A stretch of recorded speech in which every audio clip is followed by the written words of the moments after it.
कैसे हैं? आज का टॉपिक है हम लोग पावर टूल्स, इलेक्ट्रिकल टूल्स जो पावर से, बिजली के पावर से चलता है। हम जैसे वेल्डिंग मशीन चला रहे हैं, कैसे चल रहा है? बिजली के पावर से चल रहा है। ग्राइंडिंग मशीन चलाते हैं, कैसे चलता है? बिजली के पावर से चलता है ना। चिपिंग मशीन चला रहे हैं, किससे चलेगा? पावर से ही चलेगा। ड्रिल मशीन क्या है? वही बिजली के पावर से चलेगा। ये सब पावर टूल्स है। इसका उसमें क्या क्या खतरा हो सकता है? सबसे पहले क्या पहचानेंगे? खतरा क्या हो सकता है? जैसे हम ड्रिल मशीन, चिपिंग मशीन चला रहे हैं, तो उसमें जहाँ हम चिपिंग कर रहे हैं वहाँ से कंक्रीट उड़ के आता है ना अपनी ओर, या बाहर भागता है। उसमें क्या होता है? आँख में चोट लगने की खतरा एक पहचान हुआ।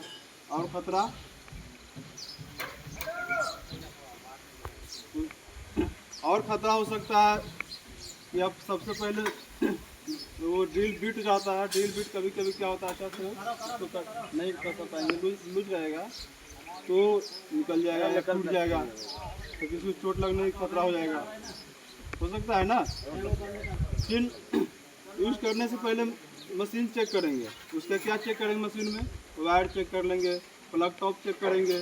कभी कभी क्या होता है ना, बिना प्लग टॉप के दो वायर ऐसे घुसता है, तो उसमें शॉक लगने की खतरा हो सकता है, करंट लगने की खतरा है ना।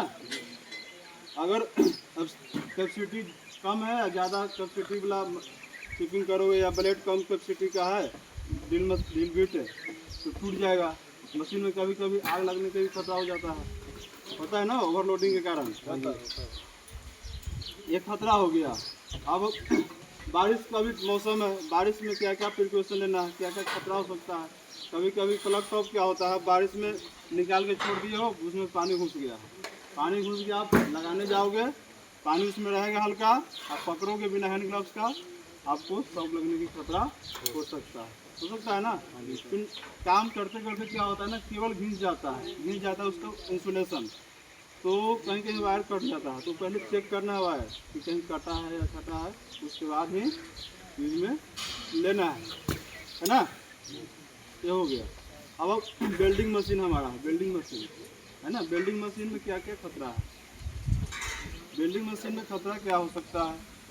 लाइट लगने की खतरा है कि नहीं, हाथ जलने की खतरा, आग लगने की खतरा, ये सब खतरा, शॉक लगने की खतरा, ये सब खतरा। उसको आप कम कैसे करेंगे?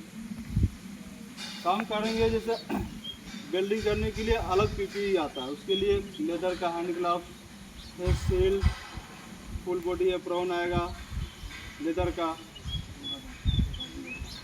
हैंड स्लीव आएगा, लेग स्लीव आएगा, पैर में लगाने वाला, ठीक है। वो पहन के काम करेंगे तो अपनी जो कपड़ा है सब बचेगा, हाथ हैंड ग्लव्स बचाएगा हाथ को जलने से, जो फेस शील्ड लगाएंगे वो चेहरा को जलने से बचाएगा, लाइट लगने से बचाएगा, उसमें काला शीशा रहेगा, ठीक है।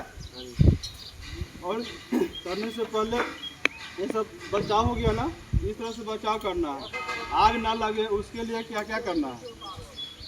तो सबसे पहले जिस स्थान पे काम करने जा रहे हैं उसका हाउस कीपिंग करेंगे। हाउस कीपिंग करने का मतलब साफ़ सफाई करेंगे, ठीक है। साफ़ सफाई में क्या साइड पे क्या रह सकता है? ओशन क्लॉथ रहता है, लकड़ा रहता है, ये सब रहता है ना, प्लास्टिक रहता है, ये सब रहता है, उसको हाउस कीपिंग कर लेंगे, ठीक है। और आग जब कार्य ख़त्म हो जाता है उसके बाद आधा घंटा तक, यानी कितना, आधा घंटा तक आवाज़ करते रहेंगे, देखते रहेंगे कि वहाँ कोई किसी तरह से धुआं वगैरह आग तो नहीं लग रहा है। उसके बाद साइड छोड़ के सुरक्षित जाना है। अगर आग लग जाता है तो उसके लिए फायर एक्सटिंग्विशर आता है, साइड पे पानी रखेंगे, ठीक है, सैंड रखेंगे बुझाने के लिए। ये हो गया वेल्डिंग से सुरक्षित संबंधित। और आप चोकसा मशीन चला रहे हैं, चोकसा मशीन में क्या होता है? कटिंग, उसमें भी सेम चीज़, वायर चेक करना है, उसका प्लग टॉप चेक करना है, उसका वेल्डिंग कटिंग मशीन का गार्ड रहता है ऊपर से लगा हुआ, गार्ड में कभी भी बेंडिंग वायर नहीं बांधना। बेंडिंग वायर बांध दोगे, कभी अगर लूज रहेगा तो बेंडिंग वायर उसमें फंसेगा ना, तो ब्लेड टूटेगा, तो किसी के भी चोट लग सकता है, हाथ कट सकता है, कुछ भी हो सकता है, ठीक है। बंद करूँगा। ये सब खतरा हो सकता है।